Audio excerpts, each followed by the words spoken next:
Rocking star ইয়াশের toxic সিনেমার teaser চলে এসেছে, যেটা আমি কয়েকদিন আগেই রিভিউ করেছিলাম। কিন্তু টক্সিক সিনেমার টিজারে এমন কিছু চমক লুকিয়ে আছে যেগুলো অনেকেই টিজার দেখেছেন, কিন্তু এই চমকগুলা একদমই খেয়াল করেন নাই। কিন্তু সমস্যা নেই, আজকের ভিডিও সম্পূর্ণ দেখলে টক্সিক সিনেমার টিজারে লুকিয়ে থাকা অনেকগুলো চমক সম্পর্কে খুবই ডিটেলে জানতে পারবেন। তাই ভিডিওটা শেষ পর্যন্ত অবশ্যই দেখবেন। আর এই ধরনের ভিডিও বানাতে অনেক কষ্ট করতে হয়, তার জন্য এই ভিডিওতে লাইক আর চ্যানেলের জন্য একটা সাবস্ক্রাইব তো আমি আশা করতেই পারি। আশা করছি আপনি করে দিবেন। তাহলে চলুন এবার ভিডিও শুরু করি। সো টিজারটার শুরুতে আমরা একটা পার্টি দেখতে পাই, যেখানে অবশ্যই রায়া নিজেও উপস্থিত রয়েছে। রায়া মানে হচ্ছে ইয়াশ। আর এই লোকেশনটা অবশ্যই গোয়াতে সেট করা হবে, কারণ সিনেমাটার গল্প কন্টিনিউ করবে গোয়াকে কেন্দ্র করে। এরপর এই শটটা একটু খেয়াল করুন, যেখানে আমরা বরফ অঞ্চলের লোকেশন দেখতে পাই। মাঝখানে একজন ব্যক্তি দাঁড়িয়ে আছে, যিনি অবশ্যই রায়া। আশপাশে অনেকগুলো ডেড বডি পড়ে আছে, যাদেরকে অবশ্যই রায়া নিজেই মেরেছে। শুধু তাই নয়, অন্যদিকে আরো কিছু লোক আসছে রায়াকে মারার জন্য।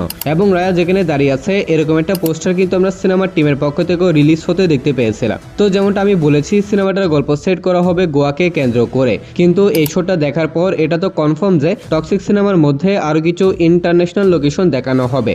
নেক্সট এই শটের মধ্যে আমরা যে লোকেশনটা দেখতে পাচ্ছি, এটা দেখতে অনেকটা ইউরোপের মতো মনে হতে পারে, কিন্তু না, ইন্ডিয়াতেও এরকম একটা জায়গা ছিল এবং সেই জায়গাটা ছিল গোয়া। সো টক্সিক সিনেমার স্টোরি সেট করা আছে 1940 থেকে 1970-এর টাইম লাইনে।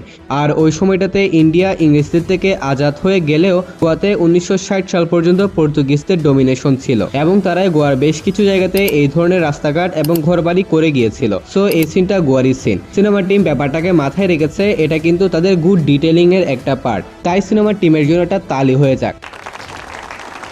নেক্সট এই সিন আমরা দেখতে পাই রায়া ড্রিঙ্ক করছে, এবং ড্রিঙ্ক করার স্টাইলটা আমাদের কেজিএফ চ্যাপ্টার 2 এর এন্ডিং এর কথা মনে করিয়ে দেয়। কিন্তু না, এর আগেও ইয়াশ এই স্টাইলে দুইটা সিনেমাতে ড্রিঙ্ক করেছিল, যেমন গুগলি এবং রাজা হুলিতে। তাই ইয়াশের ড্রিঙ্ক করার এই স্টাইলটাকে আমরা তার সিগনেচার স্টাইলও বলতে পারি, যেটা টক্সিক সিনেমাতেও প্রেজেন্ট করা হয়েছে।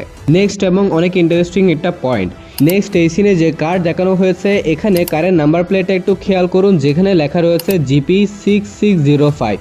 সো যেমনটা আমি বলেছিলাম, 1961 সাল পর্যন্ত গোয়াতে পর্তুগিজদের রাজত্ব ছিল। তাই 1961 সালের আগে গোয়াতে এই নাম্বার প্লেটগুলো কারের জন্য ব্যবহার করা হতো। এখানে জিপি মানে হলো গভর্নমেন্ট পর্তুগিজ। আর সিনেমাটার মধ্যে এই সিনটা হবে পর্তুগিজের রাজত্বকালীন সময়। এরপর দেখানো হয়েছে রয়্যাল সার্কাস, যেটা সম্ভবত এই সিনেমার অন্যতম বড় এবং ইম্পর্টেন্ট একটা পয়েন্ট হতে চলেছে। এখানে যে কারগুলো আমরা দেখতে পাচ্ছি, এগুলো সম্ভবত রায়ার কার। দেন সার্কাসের ভিতরে যে ডিজাইনটা দেখানো হয়েছে, এটা কিন্তু কিয়ারা আডভানির যে পোস্টার দেওয়া হয়েছিল, ওই পোস্টারের ব্যাকগ্রাউন্ডের সাথে অনেকটাই মিলে যাচ্ছে। সম্ভবত এই সার্কাসের মাধ্যমে কিয়ারার ক্যারেক্টার অর্থাৎ নাদিয়ার সাথে রায়ার একটা কানেকশন দেখানো হবে। এরপর এই শোটে আমরা চায়না দেখতে পাচ্ছি, আর যেমনটা আমি বলেছিলাম, এই সিনেমার মধ্যে অসংখ্য ইন্টারন্যাশনাল লোকেশন দেখানো হবে, যার মধ্যে অন্যতম হতে পারে চায়না। তো চায়নার এই লোকেশনে যে অনুষ্ঠানটা হচ্ছে বা যে পার্টিটা হচ্ছে, এখানে কিন্তু রায়া নিজেও এসেছে, তাকে অনেকটা ব্লার করে দেখানো হয়েছে। অন্য একটি শটে আমরা রায়াকে দেখতে পাই, সে চাইনিজ একজন গ্যাংস্টারের সাথে কথা বলছে। তো দেখুন, এই লোকেশনটা চায়না হতে পারে, আবার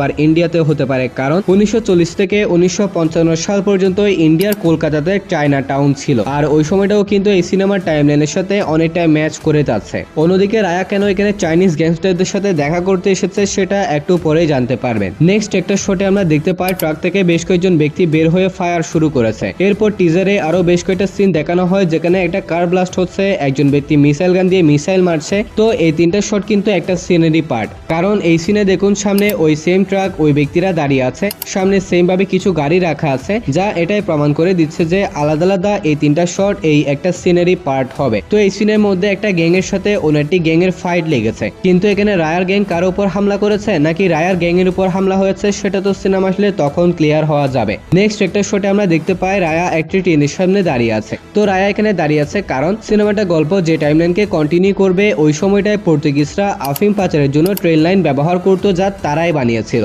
কিন্তু এই সিনটার মধ্যে রায়া সম্ভবত নিজের বিজনেসের জন্য এই ট্রেন লাইনকে ইউজ করতে চায়, তার জন্যই হয়তো এই ট্রেনটাকে সে থামাচ্ছে, অথবা এমনও হতে পারে সে এই ট্রেনটার উপর কবজা করবে। শুধু তাই নয়, নেক্সট একটা সিনে আমরা সমুদ্র বন্দর দেখতে পাই, যেখানে ব্ল্যাক স্যুট পরা যে মানুষগুলো রয়েছে, এগুলো সম্ভবত রায়ার গ্যাং মেম্বার হবে।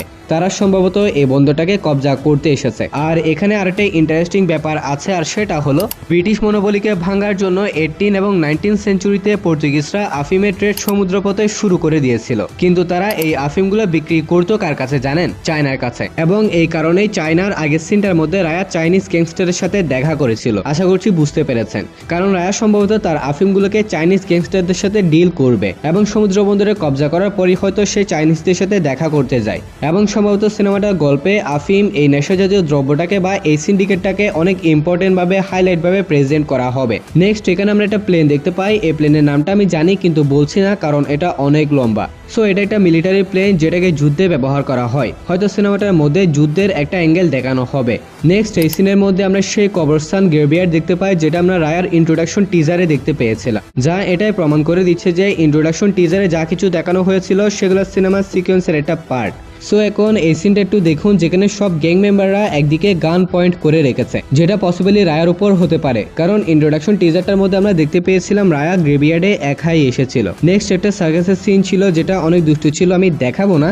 তো যাই হোক, এরপর আরেকটা সার্কাসের সিন আসে, যেখানে একটা খাঁচাতে আমরা সিংহ দেখতে পাই, সার্কাসের ট্যাঙ্কগুলো দেখতে পাই। আশপাশ থেকে অনেকগুলো গ্যাং মেম্বার আছে, একজনের মুখে আগুন লেগে আছে, কিন্তু আপনি যদি খেয়াল করেন এই ব্যক্তির পিছনে একটা মেয়েও কিন্তু রয়েছে। এই মেয়েটা সম্ভবত হতে পারে কিয়ারা আডভানি অর্থাৎ নাদিয়া, কারণ যেমনটা আমি বলেছিলাম নাদিয়া সে সম্ভবত সার্কাসে কাজ করবে এবং তার সাথে হয়তো ইয়াসের কোন একটা চক্কর চলবে। তো এখানে যে গ্যাং মেম্বার গুলো দেখতে পাচ্ছেন এরা সম্ভবত রায়ার গ্যাং মেম্বার এবং তারা নাদিয়াকে সেভ করতে এসেছে, এবং পরবর্তী সময়ে হয়তো রায়া নিজেও এখানে আসবে এবং সবাইকে মারবে এবং এই ব্যক্তির মুখে আগুন লাগিয়ে দিবে। তো এতক্ষণ পর্যন্ত আমি টক্সিক সিনেমার মাত্র অর্ধেক টিজার ব্রেকডাউন করেছি, এখনো অনেকগুলো বাকি আছে, কিন্তু আজকের আলোচনা এতটুকু পর্যন্তই।